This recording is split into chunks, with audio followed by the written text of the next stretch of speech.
আসসালামু আলাইকুম ওয়া রাহমাতুল্লাহ। আজ আমরা আয়াতুল কুরসি আমলের নিয়ম এবং আয়াতুল কুরসির ফজিলত জানব। আয়াতুল কুরসি এই মুবারক আয়াত দিনে রাতে বারবার পড়ার নির্দেশনা হাদিস শরীফে আছে।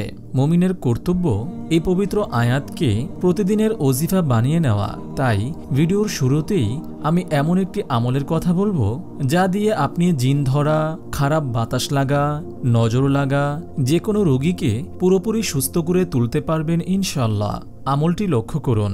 আবু লাইলা রাদিয়াল্লাহু তাআলা আনহু থেকে বর্ণিত, তিনি বলেন, আমি নবীজি সাল্লাল্লাহু আলাইহি ওয়াসাল্লামের নিকট বসা থাকা অবস্থায় এক বেদুইন তার কাছে এসে বলল, আমার এক অসুস্থ ভাই আছে। তিনি বলেন, তোমার ভাই কি রোগে আক্রান্ত? সে বলল, কোনো কিছুর কুপ্রভাব। তিনি বলেন, তুমি যাও এবং তাকে আমার কাছে নিয়ে এসো। আবু লাইলা রাদিয়াল্লাহু তাআলা আনহু বলেন, সে গিয়ে তার ভাইকে নিয়ে এলে তিনি তাকে নিজের সামনে বসান। আমি শুনতে পেলাম কিছু আয়াত পড়ে তাকে ফু দিলেন। তাতে বেদুইন এমনভাবে সুস্থ হয়ে দাঁড়ালো যে তার কোনো রোগী অবশিষ্ট নেই। সেই আয়াতগুলো হলো সূরা ফাতিহা, সূরা বাকারার প্রথম 4 আয়াত, মধ্যখানের 163 থেকে 164 নং আয়াত, আয়াতুল কুরসি এবং বাকারার শেষ 3 আয়াত, এবং আলী ইমরান আমার মনে হয় তিনি 18 নং আয়াত পড়েছিলেন, এবং সূরা আরাফের 54 নং আয়াত, সূরা মুমিনুনের 117 নং আয়াত, সূরা সফাতের প্রথম 10 আয়াত, সূরা হাশরের শেষ 3 আয়াত, সূরা ইখলাস, সূরা ফালাক ও সূরা নাস। ইবনে মাজাহ হাদিস নম্বর 3549। উবাই ইবনে কাব রাদিয়াল্লাহু তাআলা আনহু থেকে বর্ণিত, তিনি বলেন, রাসূল সাল্লাল্লাহু আলাইহি ওয়াসাল্লাম বলেছেন, হে আবুল মুনজির, তোমার কাছে আল্লাহর কিতাবের কোন আয়াতটি সবচেয়ে মর্যাদাপূর্ণ? আমি বললাম, আল্লাহু লা ইলাহা ইল্লা হুয়াল হাইয়ুল কাইয়্যুম, অর্থাৎ আয়াতুল কুরসি। তখন তিনি আমাকে বুকে হালকা আঘাত করে বলেন, হে আবুল মুনজির, তোমার জ্ঞান আনন্দদায়ক হোক। আবু দাউদ হাদিস নম্বর 1460।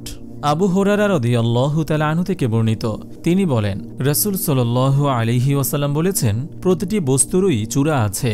কোরআনের চূড়া হলো সূরা আল বাকারা।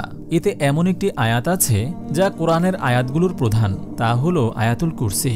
তিরমিজি হাদিস নম্বর 2878। 5 ওয়াক্ত নামাজের পর আয়াতুল কুরসি। হযরত আবু উমামা রাদিয়াল্লাহু তাআলা আনহু থেকে বর্ণিত, আল্লাহর রাসূল সাল্লাল্লাহু আলাইহি ওয়াসাল্লাম বলেছেন, প্রতি ফরজ নামাজের পর যে ব্যক্তি আয়াতুল কুরসি পড়বে তার জান্নাতে যাওয়ার পথে মৃত্যু ছাড়া আর কোনো বাধা থাকবে না। নাসাই হাদিস নম্বর 100। সকাল সন্ধ্যায় আয়াতুল কুরসি। হযরত উবাই ইবনে কাব রাদিয়াল্লাহু তাআলা আনহু থেকে বর্ণিত, তার একটি খেজুর শুকানোর জায়গা ছিল, তাতে খেজুর হ্রাস পেত। এক রাতে তিনি পাহারায় রইলেন। হঠাৎ তিনি কিশোরের মতো এক প্রাণী দেখতে পেলেন। সে তাকে সালাম দিল। তিনি সালামের জবাব দিয়ে জিজ্ঞেস করলেন, তুমি কোন জাতির, জিন না মানব? সে বলল, জিন। তিনি বললেন, তোমার হাত দাও তো দেখি। সে হাত বাড়িয়ে দিল। দেখা গেল তার হাত ও পশম কুকুরের হাত ও পশমের মতো। সে বলল, এটা জিনের গঠন। সে আরো বলল, জিনেরা জানে তাদের মধ্যে আমার চেয়ে শক্তিশালী আর কোনো পুরুষ নেই। তিনি বললেন, কি উদ্দেশ্যে এসেছ? সে বলল, আমি জানতে পেরেছি আপনি সাদাকা করতে পছন্দ করেন, তাই আপনার খাদ্য বস্তু থেকে খেজুর নিতে এসেছি।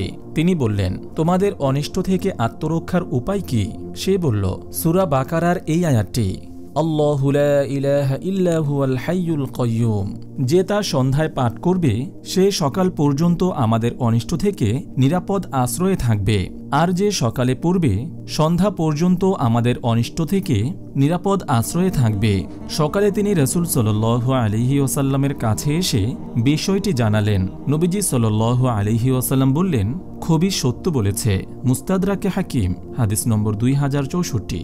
শোয়ার সময় আয়াতুল কুরসি। এ প্রসঙ্গে সহিহ বুখারীতে এক আশ্চর্য ঘটনা বর্ণিত আছে।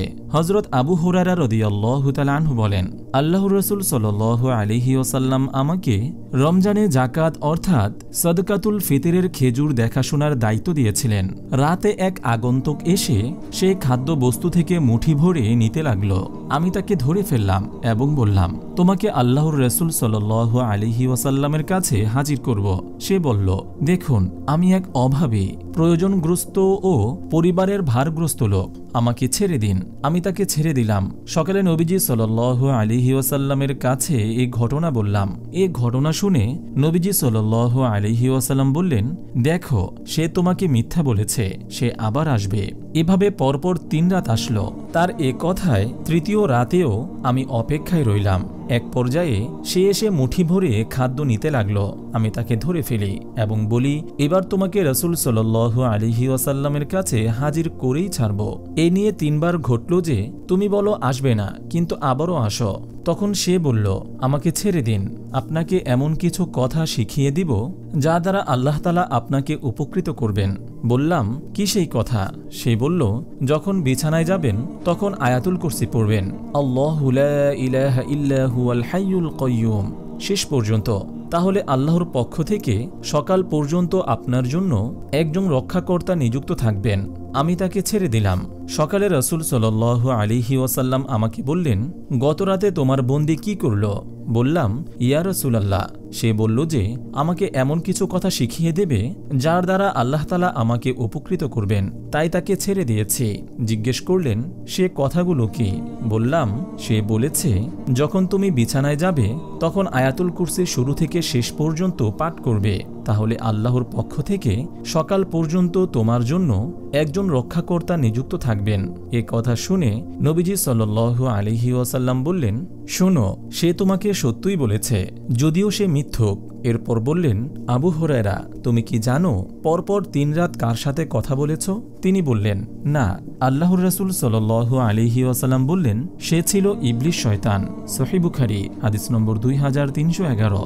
উপরোক্ত 2 ঘটনায় নবীজি সাল্লাল্লাহু আলাইহি ওয়াসাল্লামের সমর্থনসূচক উক্তির মাধ্যমে প্রমাণিত হয় যে দুর্বৃত্ত ও শয়তানের অনিষ্ট থেকে রক্ষা পাওয়ার ক্ষেত্রে এই আয়াতের আমল কত ফলপ্রসূ। এ পর্যন্ত আয়াতুল কুরসির ফজিলত সংক্রান্ত মোট 6টি হাদিস উল্লেখিত হয়েছে। এই হাদিসগুলো থেকে প্রতিদিন 8 বার এ আয়াত পাঠ করার নির্দেশনা পাওয়া যাচ্ছে। তা হল সকাল সন্ধ্যায় 5 ওয়াক্ত নামাজের পর ও শোয়ার সময়। বলার অপেক্ষা রাখে না যে কেউ যদি এই মোবারক আয়াতের অর্থমর্ম স্মরণ রেখে উপলব্ধির সাথে তা পাঠ করে, তাহলে তা তার জন্য অত্যন্ত বরকতের বিষয় হবে। আপনি যদি এরকম ভিডিও আরও পেতে চান, তাহলে এই চ্যানেলটি সাবস্ক্রাইব করে পাশে রাখা বেল আইকনটি অন করে দিন।